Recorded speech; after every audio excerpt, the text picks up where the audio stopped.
Okay, to solve this problem, solve the rational inequality 2x plus 10 over x minus 2 is greater than 4. We have a problem. We like to have all of our expression on one side of the inequality and the other side 0. This one has a 4 over there, so we're going to have to move it over to the other side. That's step 1. So when we move the 4 over, we'll subtract it from both sides, and we'll get 2x plus 10 over x minus 2, and then subtract the 4. It's greater than 0. That's the result of subtracting 4 from both sides. But that implies the following. We want to get a single fraction on the left side, so we'll have to get a common denominator of 4x minus 2. I'm sorry, x minus 2 on both sides, on both fractions. So it's 2x plus 10 over x minus 2 minus 4 times x minus 2 over x minus 2. That's greater than 4. 0, greater than 0.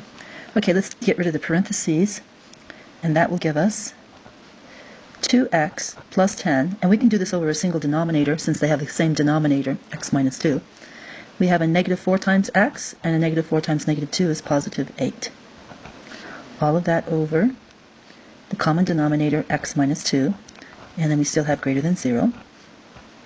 And when we combine like terms on the top, 2x minus 4x is negative 2x, 10 plus 8 is 18 over x minus 2 is greater than 0. Okay, so we've got our single fraction on the left side, and it's greater than 0 on the right side, so we're ready to move into step 2. Now step 2 gets the starburst because this is the step that we have to remember when we get down to a later step, step 7. We need to factor the top and factor the bottom. Well, on the top we can factor out a negative 2. I like to pull the negative out because I like to leave a positive first coefficient x.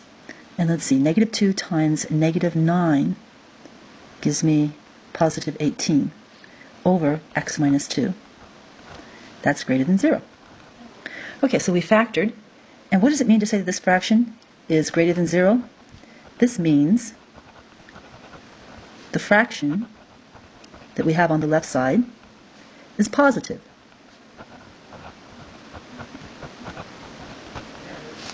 Okay, now that's something we're going to have to remember later, that the entire fraction needs to be positive. Okay, let's go on to step 3. On step 3, we're going to set each of our factors equal to 0 and solve. Factor negative 2 is equal to 0, together with x minus 9 equals 0, together with x minus 2 equals 0. And this is nonsense. Negative 2 is never equal to 0. So we're just going to ignore that nonsense. And then this x minus 9 equals 0. That satisfies when we solve for x to x equals 9, positive 9. And then when we move the negative 2 over for the next little equation, we get x equals positive 2. Those are our critical numbers that we use to partition our number line. That's step 4, 5, and 6.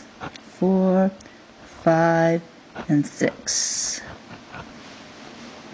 Okay, first we're going to write the factored fraction here, negative 2 times x minus 9 over the bottom of the fraction, which is x minus 2. And beside it, we're going to make our x-axis, and we're going to divide the number line into 3 regions. The smaller number 2 is here, the larger number 9 is here. Partition the number line for these values. Remember, this is an x number line. Now we're going to put a representation of our fraction, our single fraction, in each of these regions. We have 2 factors on the top and a single factor on the bottom. And we know something, no matter what x value we choose, the first factor, negative 2, will always be negative, so we can go ahead and fill that in. Now the second factor, we have to choose a value for x in the left region among values of x that are smaller than 2. Let's say x equals 0. When x equals 0, the second factor, x minus 9, is negative 9, so it's negative. And the bottom factor, x minus 2, 0 minus 2, that will be negative. That gives us a negative times a negative on the top, which is positive, over a negative makes the entire fraction negative. For the next one, we choose a value between 2 and 9. Let's say the number, 5. Let's say 5. The second factor, x minus 9, 5 minus 9 is negative 4, so that's negative. And 5 minus 2 is positive 3, so the bottom's positive. We get a positive over a positive. Together, that gives us the entire fraction being positive. And finally, in the last region, for values greater than 9, let's choose x equals 100. When x equals 100, the second factor, 100 minus 9, is positive, and the bottom factor, 100 minus 2, is positive. So we get a negative times a positive is negative on top, over a positive on the bottom. Negative over a positive is negative.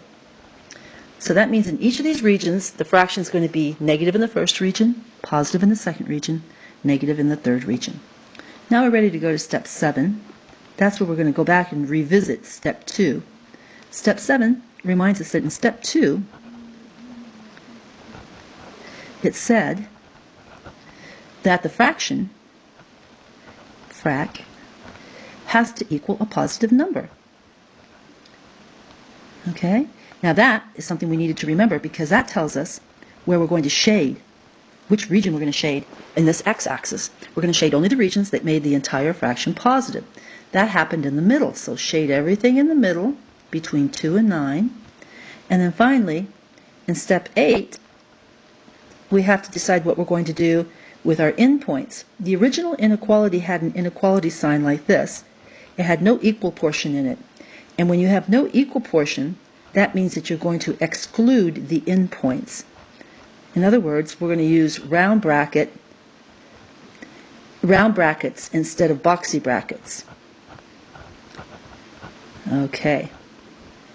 So we'll go up to this graph and we'll put round bracket on 2, not a boxy one, we're excluding the endpoint 2, and a round bracket on 9. And then our conclusion will be, conclude that our solution to the inequality are the regions that we've shaded. In interval notation, that's the open interval from 2 to 9. That's our answer. Those are the values of x in that interval that make the original inequality true.